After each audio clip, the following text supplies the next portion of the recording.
What's the difference between still and yet? দুটোর মানে এখনো, তবে দুটোর মধ্যে পার্থক্য কি? Let's clear it today. Still, this word used when something is continuous to happen.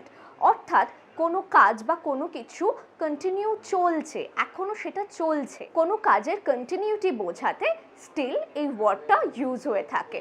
For instance, I still live in Kolkata, আমি এখনো কলকাতাতে থাকি। I still live in Kolkata. He is still working, সে এখনো কাজ করছে। He still working. মনে রাখবে স্টিল কিন্তু মেইন ভার্বের আগে বসে। ইয়েট মানেও এখনো, কিন্তু সচরাচর এটা নেগেটিভ সেন্টেন্সের ক্ষেত্রে ইউজ হয়ে থাকে। ইট used when something is expected to happen but hasn't happened till now.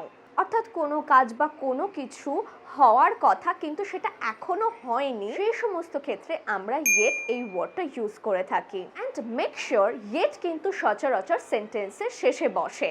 For instance, আমি এখনো ডকুমেন্টগুলো সাবমিট করিনি। I haven't submitted the document yet.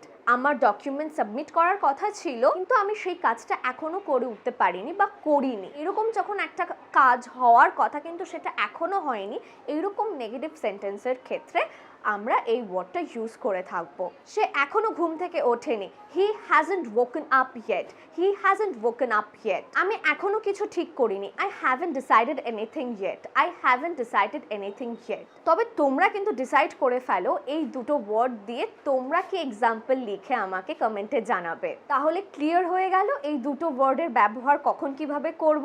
Still মানে হলো যে কাজটা এখনো চলছে, আর ইয়েট হলো যে কাজটা করার কথা ছিল কিন্তু এখনো হয়নি। তো আশা করছি আজকের ভিডিওটা ইউজফুল ছিল।